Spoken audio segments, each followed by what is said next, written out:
नमस्कार दोस्तों, मैथ की सीरीज में आपका स्वागत है। हम देख रहे थे मेंसुरेशन के कुछ क्वेश्चन, तो चलिए देख लेते हैं। किसी समचतुर्भुज के विकर्ण, ठीक है, किसी समचतुर्भुज के विकर्ण क्रमशः 16 और 12 सेंटीमीटर, इसका क्षेत्रफल ज्ञात कीजिए। ठीक है, तो समचतुर्भुज हमको पता है किस तरीके से बनता है। समचतुर्भुज हमारा कोई इस तरीके से समचतुर्भुज हो गया, ए बी सी डी, इसकी चारों भुजाएं बराबर होती हैं। इसमें विकर्ण दिया गया है, ये इस तरीके से विकर्ण बना लेंगे। ठीक है, तो इसमें विकर्ण दिया गया है, एक 12 दिया गया, एक 16। विकर्ण को हम कैसे डिनोट करते हैं, D1 और डी से। तो D1 बराबर 16 दिया गया और D2 बराबर कितना दिया गया है, 12 दिया गया है। ठीक है, इसका क्षेत्रफल ज्ञात करना है।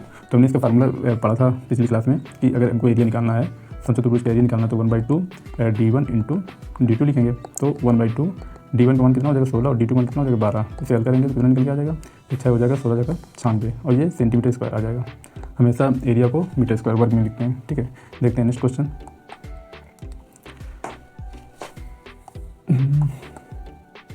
40 सेंटीमीटर तथा 30 सेंटीमीटर माप के विकर्ण वाले समचतुर्भुज का परिमाप ज्ञात कीजिए। ठीक है, इसमें देख लेते हैं। इस तरीके से हमारा ये समचतुर्भुज है। ठीक है, इसमें ये विकर्ण दिया गया है, एक कितना दिया गया है, एक D1 बराबर दिया गया है कितना 40 और D2 बराबर कितना दिया गया है 30 दिया गया है। और के विकर्ण वाले समचतुर्भुज का परिमाप हमको ज्ञात करना है। तो इस क्या करता है, ये जो हमारा विकर्ण जहाँ से कट करता है, जहाँ पे ये मिलते हैं दोनों, तो ये जो विकर्ण होते हैं उनको दो इक्वल पार्ट में डिवाइड कर देते हैं। तो ये 40 है तो ये 20 और 20 में डिवाइड कर देगा, इधर ये 30 है तो ये 15 और 15 में डिवाइड कर देगा।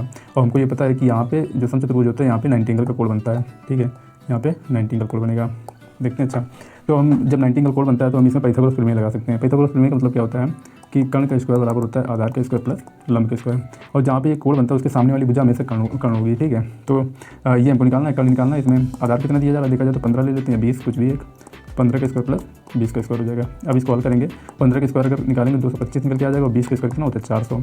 तो कर्ण स्क्वायर कितना निकल के आ जाएगा, ये 400 और 225 बराबर 625 हो जाएगा। ठीक है, तो के बराबर कितना हो जाएगा √625, तो ये निकल के आ जाएगा 25, के बराबर 25। तो ये वैल्यू कितनी निकल के आ जाएगी 25। ठीक है, अब हमको इसमें परिमाप पूछा जा रहा है तो 25 ही है, तो इसमें क्या होता है कि सारी भुजाएं बराबर होती हैं। ये 25 25 25 करके आ जाएगा, तो बराबर ये कितना हो जाएगा 100 निकल के आ जाएगा। इसका अगर हमको ट्रिपलेट याद होता तो बहुत आराम से कर सकते थे। जैसे कितना दिया गया 15 20 और 25 का एक ट्रिपलेट होगा तुम्हारा 15 20 और 25। अगर हम इसको 5 काटें, 5 15 5 20 55 25 इस तरीके से, तो 3 4 5 का क्या होता है ट्रिपलेट होता है। और इसमें कितने भी मल्टीप्लाई करके आ जाएगा तो हम उसको इस तरीके से हल कर सकते हैं। 3 4 5 होता है, इसका दुगुना करेंगे, फिर इसका 3 4 गुना, इसी तरीके से ट्रिपलेट होता है। ठीक है, चलिए देख लेते हैं नेक्स्ट क्वेश्चन। ठीक है, एक समचतुर्भुज की भुजा और एक विकर्ण क्रमशः 5 मीटर और 8 मीटर है, तो चतुर्भुज का क्षेत्रफल ज्ञात कीजिए। ठीक है, इसमें भी आपका ये समचतुर्भुज बना हुआ है ए बी सी डी। एक समचतुर्भुज भुजा एक विकर्ण क्रमशः 5, तो भुजा कितनी दी गई 5 और विकर्ण कितना दिया गया 8। ठीक है, अच्छा हम कोई विकर्ण इस तरीके डालते हैं, इस तरीके डालेंगे, एक दूसरा विकर्ण हम इस तरीके से करेंगे। तो हमारा एक विकर्ण तो दिया गया है, मान लो D1 दिया गया कितना 8 मीटर। तो अगर D1 8 मीटर दिया गया, D2 हमको पता नहीं, तो D2 से पहले तो हम निकालेंगे, किसी निकालेंगे हम क्या करेंगे, ये जहाँ पे कट करेगा तो 2 डिवाइड इक्वल पार्ट में डिवाइड होती है, ये 4 हो जाएगा, ये 4 हो जाएगा। हमको ये वाली ज्ञात करना है, तो इसको हम कुछ भी मान लेते हैं लंब, लेकिन यहाँ पे 90 एंगल है तो इसके सामने वाली भुजा क्या हो जाएगी, कर्ण हो जाएगी। तो पाइथागोरस प्रमेय हम लगाएंगे, पाइथागोरस प्रमेय। तो ये क्या हो जाएगा, कर्ण का स्क्वायर बराबर आधार का स्क्वायर प्लस लंब का स्क्वायर। अब कर्ण आपका कितना दिया गया 5 का स्क्वायर हो जाएगा, आधार कितना दिया है 4 का स्क्वायर प्लस लंब का स्क्वायर, इसको करेंगे 25 बराबर ये 16 प्लस का L स्क्वायर हो जाएगा। तो L स्क्वायर कितना हो जाएगा 25 माइनस का 16, तो L बराबर हो जाएगा अंडर रूट, इसमें घटाएंगे लेस करेंगे तो 9 हो जाएगा, तो बराबर कितना निकलेगा 3। तो ये अगर 3 निकल के आया इतना भाग, तो इधर वाला भी 3 हो जाएगा, तो टोटल D1 D2 वैल्यू कितनी निकल के आ जाएगी 6 निकल के आ जाएगी। ठीक है, तो चतुर्भुज का क्षेत्रफल ज्ञात करना है, तो क्षेत्रफल एरिया और इसका फार्मूला क्या हो जाएगा 1/2 D1 इंटू D2, तो 1/2 8 इंटू 6, इससे काट देंगे 4 आ जाएगा, 4 से 24, तो ये 24 इसमें निकल के आएगा मीटर स्क्वायर, ये इसका आंसर हो जाएगा। देखते हैं नेक्स्ट क्वेश्चन। एक समचतुर्भुज के विकर्ण का अनुपात दिया गया 2:3 है, यदि उसका क्षेत्रफल 1200 वर्ग मीटर है तो चतुर्भुज की भुजा ज्ञात कीजिए। ठीक है, अच्छा ये कोई एक हमारा चतुर्भुज है। ठीक है, और चतुर्भुज में क्या दिया जा रहा है कि 2:3 के अनुपात में इनका विकर्ण दिया जा रहा है। ठीक है, विकर्ण का अनुपात D1 बराबर 2 और अनुपात में दिया गया, इसमें यक्स हम लगा लेंगे, D2 बराबर 3 यक्स हो जाएगा।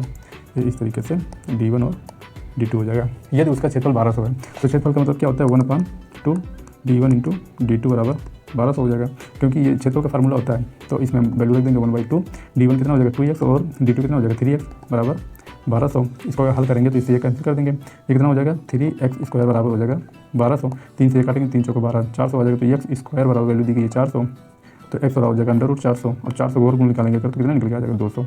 तो x की वैल्यू 20 निकल के आ जाएगा, तो x की वैल्यू कितनी 20 निकल के आ गई। तो 2x की वैल्यू कितनी हो जाएगी 20 इंटू 2 करेंगे तो 40 निकल के आ जाएगी, और 3x की वैल्यू कितनी 20 इंटू 3 करेंगे तो 60 निकल के आ जाएगी। अब हमको D1 और D2 की वैल्यू पता होगी, तो इसमें पूछा क्या जा रहा है आपका चतुर्भुज की भुजा ज्ञात कीजिए।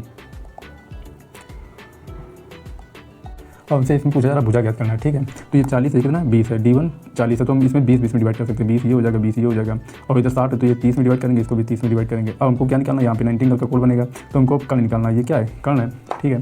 तो कर्ण का स्क्वायर फार्मूला पाइथागोरस थ्योरम में लगाएंगे हम, पाइथागोरस थ्योरम में। तो हम क्या करेंगे, कर्ण का स्क्वायर और आधार का स्क्वायर प्लस लंब का स्क्वायर, तो कर्ण का स्क्वायर और आधार कितना हो जाएगा 30 का स्क्वायर कर देंगे प्लस 20 का स्क्वायर कर देंगे, ठीक है। तो ये कितना 900 हो जाएगा और ये कितना हो जाएगा 400 हो जाएगा कर्ण का स्क्वायर बराबर। अब इसको ऐड करेंगे तो कितना आ जाएगा के स्क्वायर बराबर हो जाएगा आपका 1300, ठीक है। तो के बराबर अंडर रूट 1300 को 2 डिवाइड में कर लेते हैं, 2 भाग में डिवाइड कर लेंगे तो 13 इंटू 100 लिखेंगे, और 100 का वर्गमूल कितना होता है 10 होता है, तो के की वैल्यू 10 और अंडर रूट 13, ये इसका आंसर निकल के आ जाएगा। चलिए देख लेते हैं नेक्स्ट क्वेश्चन। किसी समषटभुज की भुजा 12 सेंटीमीटर है, समषटभुज का क्षेत्रफल ज्ञात कीजिए। अब समषटभुज क्या होता है कि इस तरीके से 6 भुजाएं होती हैं उसमें, ठीक है। और इसमें अगर हम विकर्ण डालते हैं तो इस तरीके से हम विकर्ण डाल देंगे, इसमें इस तरीके से विकर्ण डाल देंगे, और ये हम इस तरीके से विकर्ण डाल देते हैं, ठीक है। और इसमें हम इसको A B C D E और ये अपने सारे कोणों को लिख देते हैं। इसके बाद हम क्या करेंगे, इनके जो बीच की लंबाइयाँ हो जाएंगी भुजाएं, तो सब सेम भुजा होती हैं इसकी बीच की भुजाएं, ठीक है। ये भी A हो जाएगा, ये A, ये भी A, ये भी A। और इसमें एक चीज़ और खासियत होती है कि जो ये लंबाइयाँ हो जाएंगी इसकी, ये तो ये भी बराबर होंगी, ठीक है।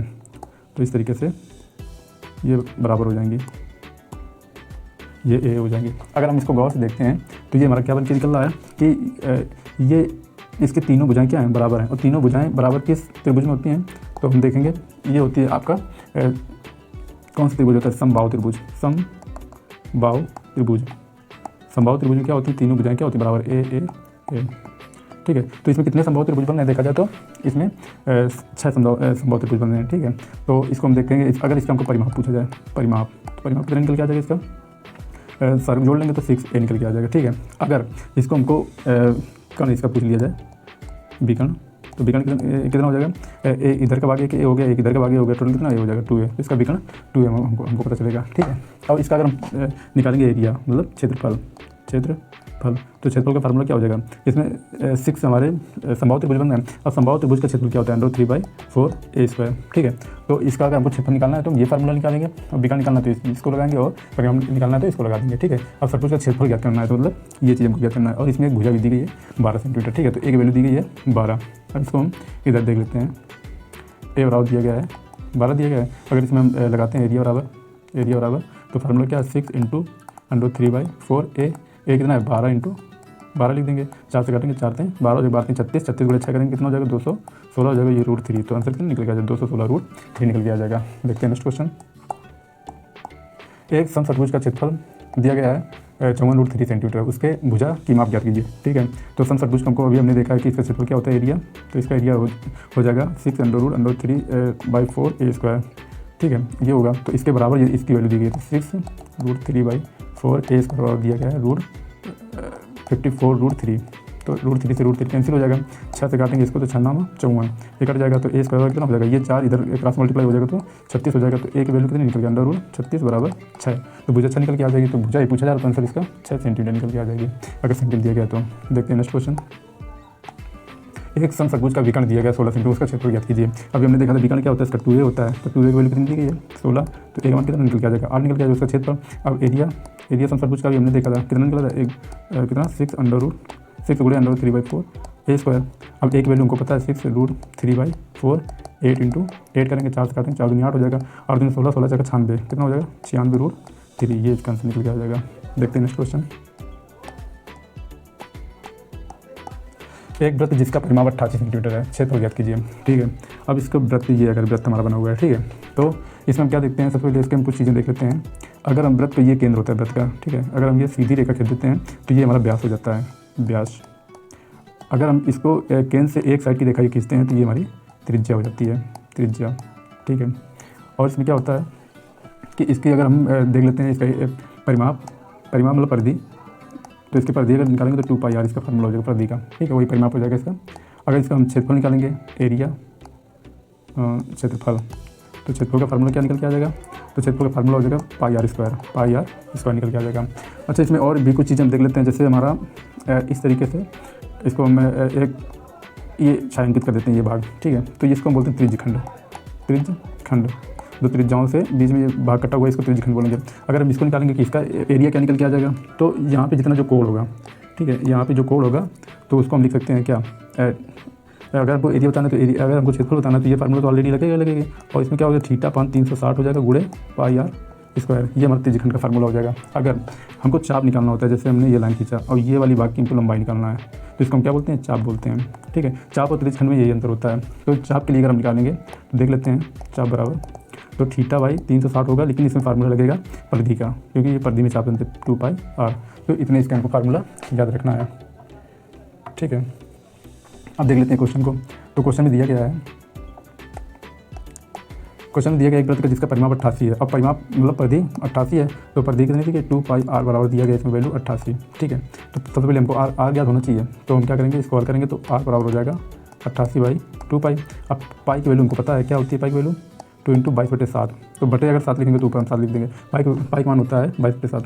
ठीक है, अगर इसको हम 22 से काटेंगे तो 4 बार जाएगा, इसको हम 2 से काटेंगे 2 बार, तो आर का मान कितना निकल के आ जाएगा, आर का मान 14 निकल के आ जाएगा। इसका क्षेत्रफल ज्ञात करना है, तो एरिया बराबर, अब एरिया और πr² हो जाएगा। पाई का मान 22/7 × 14 × 14। ठीक है, 7 से काटेंगे 7 दूनी 14 हो जाएगा। ठीक है, इसका मल्टीप्लाई इसमें कराएंगे तो 14 दूनी 28 हो जाएगा, तो 22 × 28। और इसमें अगर शॉर्ट ट्रिक लगाते हैं, क्या करते हैं, अगर इकाई का अंकों का योग अगर 10 हो रहा है, ठीक है, तो हम उसमें एक शॉर्ट ट्रिक लगा सकते हैं। इसका आपस में गुणा कराएंगे कितना हो जाएगा, 8 दूनी 16, पूरा 16 लिख देंगे। अब जो दो इधर संख्या, दो इधर संख्या, सेम संख्या दोनों है, तो 2 के आगे वाली संख्या गुणा करा देंगे, 2 का 2 में, तो ये 2 है तो इसको हम 3 मान लेंगे, तो 2 3 6, तो इसका आंसर 6 से 16, ठीक है, सेंटीमीटर इसका निकल के आ जाएगा। तो ये इसका आंसर निकल के आ जाएगा। देखते हैं नेक्स्ट क्वेश्चन। एक वृत्त का क्षेत्रफल एक ऐसे आयत के क्षेत्रफल के बराबर है जिसका परिमाप 50 सेंटीमीटर है तथा लंबाई चौड़ाई से 3 सेंटीमीटर ज़्यादा है, तो वृत्त का व्यास ज्ञात कीजिए। ठीक है, इसमें देखो दो चीज़ों को मिला के क्वेश्चन दिया गया है। जैसे कि एक हमारा इस तरीके से कोई आयत है, ठीक है, इसमें लंबाई चौड़ाई से 3 सेंटीमीटर अधिक है। मान हमने चौड़ाई x है, तो लंबाई कितनी निकल के आ जाएगी, x+3 निकल के आ जाएगी। इसका परिमाप क्या कि 50 सेंटीमीटर है, तो हम परिमाप का फार्मूला क्या होता है, ये आयत हमारा, और आयत के परिमाप का फार्मूला होता है 2l+b बराबर ये कितना दिया गया 50। तो 2l की वैल्यू कितनी, x+3, और b के मान कितना हो जाएगा, चौड़ाई कितनी हो जाएगी, x बराबर 50। 2 से ये काट देंगे कितना आ जाएगा 25, इसको जोड़ेंगे कितना हो जाएगा 3 प्लस का 2x बराबर 25। तो 2x बराबर कितना हो जाएगा, 3 इसमें लेस कर देंगे तो 22 हो जाएगा। ये वैल्यू इधर जाएगी तो लेस हो जाएगी, तो x मान कितना निकल के आ जाएगा 11। अगर x का वैल्यू 11 है, ये बराबर निकल के आ गया 11, तो ये कितना हो जाएगा 11 प्लस का 3 बराबर 14 निकल के आ जाएगी। अब इसका जो क्षेत्रफल आएगा वही उसके वृत्त के क्षेत्रफल के बराबर है। तो निकालते हैं आयत का क्षेत्रफल, आयत का क्षेत्रफल अगर आयत का क्षेत्रफल निकालेंगे तो यल इंटू बी हो जाएगा। यल की वैल्यू कितनी दी गई है 14 × 11 करेंगे, इसको हल करेंगे, 11 × 44, 11 और 4 15, 154 सेंटीमीटर स्क्वायर, ये इसका आ गया। अब इसमें ये कहा जा रहा है कि जो वृत्त है इसका भी जो एरिया दिया गया है वो कितना दिया गया 154 दिया गया है। ठीक है, जो हमारा निकला वही हो। अब इसमें व्यास हमको ज्ञात करना है। व्यास हमारा क्या होता है कि इस तरीके से ये आर होगा, ये आर होगा, तो 2r की वैल्यू हमारी क्या हो जाएगी, वो व्यास बन जाएगी। ठीक है, अब एरिया दिया हमको व्यास ज्ञात करना है, तो हमको एरिया का फार्मूला लगा देंगे, वृत्त का क्षेत्रफल, वृत्त का